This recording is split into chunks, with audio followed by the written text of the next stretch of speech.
شخصیت کو اللہ نے اختیار دیا، لیکن تمام اختیار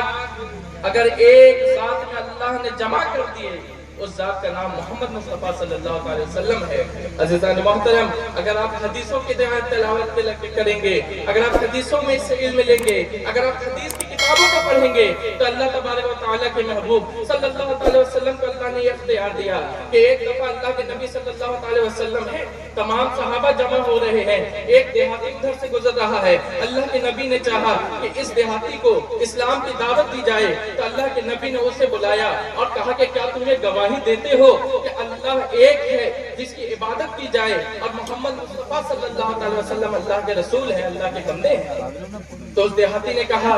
کہ اے اللہ کے نبی، آپ یہ دعویٰ کرتے ہیں، آپ مجھ سے یہ گواہی لیتے ہیں، کیا کوئی اور شے بھی ہے جو یہ گواہی دے کہ اللہ ایک ہے، اللہ کے محمد مصطفیٰ صلی اللہ علیہ وسلم اللہ کے نبی ہیں، اللہ کے رسول ہیں؟ کیا اور کوئی شے ہے جو یہ گواہی دے دے؟ کہ اللہ کے نبی نے فرمایا اگر تمہیں اور کوئی چیز گواہی دیکھنی ہے تو میں اس درخت کو اجازت دیتا ہوں کہ وہ یہاں کی گواہی دے دے کہ اللہ ایک ہے، اللہ کا محمد صلی اللہ علیہ وسلم اللہ کے رسول ہے، اللہ کے بندے ہیں۔ تو اس دیہاتی نے کہا کہ اگر ایسا ہو سکتا ہے تو اور بڑھیا اچھی بات ہے، اور بڑھیا ہو جائے گا۔ تو اللہ کے نبی نے اس درخت کو اشارہ کیا۔ اب جو درخت زمین کے ساتھ جڑا ہوا ہے، اگر کوئی طاقتور انسان بھی ہو تو اس درخت کو اٹھا کر اپنے کندھے پر لا سکتا ہے، لیکن یہ اختیار کسی اور کو قابل نہیں ہے، کسی اور کو نہیں ملا کہ اس درخت کو اشارہ کر دے تو وہ درخت اپنے جگہ سے اٹھا کر خود چل کر محبوب پاک کی بارگاہ میں آئے، محبوب پاک کی بارگاہ میں چل کر آئے، اور وہ درخت گواہی دے کہ اللہ ایک ہے،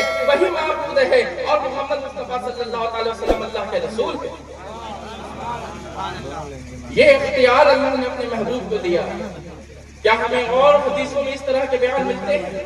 تو اگر آپ اسی طرح کی اور حدیثوں کو پڑھیں تو حدیث کی کتاب مشکات شریف میں اللہ تبارک و تعالیٰ کے محبوب کی یہ حدیث ہے کہ اسی طرح ایک گاؤں سے دیہاتی نے پوچھا تھا کہ کیا کوئی اور گواہی دینے والا ہے؟ تو محبوب نے فرمایا تھا کہ وہ کھجور کا درخت ہے، اس کے ایک گچھے کو میں اجازت دیتا ہوں، وہ چل بھی آ کر میری رسالت کی گواہی دے گا۔ تو اس گچھے کو جب اللہ کے نبی نے اشارہ کیا تو وہ گچھا بھی چل کر آ رہا ہے اور محبوب کی رسالت کی گواہی دے رہا ہے۔ یہ اختیار اور کس کو شامل ہوگا؟ کسے عطا ہوا ہے؟ کسے اللہ نے دیا ہے؟ کوئی اور شے نہیں بلکہ اللہ کے محبوب محمد مصطفیٰ صلی اللہ علیہ وسلم کی ذات ہے۔ عزیزان محترم، دلوں کو بدل دینا، اسے ایمان کی دولت سے نواز دینا، یہ اختیار مدینے کے تاجدار سرور دو جہاں کو اللہ نے عطا کیا۔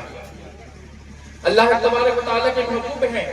ان کے صحابی ہیں حضرت ابو ہریرہ رضی اللہ تعالیٰ عنہ۔ اللہ تبارک و تعالیٰ کے محبوب کی بارگاہ میں جب اللہ کے نبی کے صحابی حاضر ہوتے ہیں اور کہتے ہیں یا رسول اللہ میری ماں کو ہدایت کی دعا عطا کیجیے، میری ماں کے لیے دعائیں ہدایت کیجیے، تو اللہ کے نبی صلی اللہ علیہ وسلم نے حضرت ابو ہریرہ رضی اللہ تعالیٰ عنہ کی ماں کے لیے ایمان کی دولت کی عطا کر ہونے کے لیے دعا کی۔ اور جب ابو ہریرہ رضی اللہ تعالیٰ عنہ پھر اپنے گھر کی طرف جاتے ہیں تو دروازہ بند پاتے ہیں، اور جب تک ان کی ماں ایمان نہ لائی تھی کہ رسول اعظم صلی اللہ علیہ وسلم نے جب ابو ہریرہ رضی اللہ تعالیٰ عنہ کی ماں کے لیے دعا کر دی کہ ابو ہریرہ رضی اللہ تعالیٰ عنہ کی ماں کو دولت ایمان مل جائے، اور جب ابو ہریرہ واپس گھر جاتے ہیں تو گھر کا دروازہ بند ہے، پانی کے چھینٹوں کی آواز آ رہی ہے، ابو ہریرہ سمجھ جاتے ہیں کہ ان کی ماں بھی غسل کر رہی ہے، ان کی ماں بھی غسل کر رہی ہے۔ پھر ابو ہریرہ رضی اللہ تعالیٰ عنہ جب اس دروازے پر کھڑے رہتے ہیں، ان کی ماں دروازے پر آ کر کہتی ہے ابو ہریرہ تم ہو تو ٹھہر جاؤ،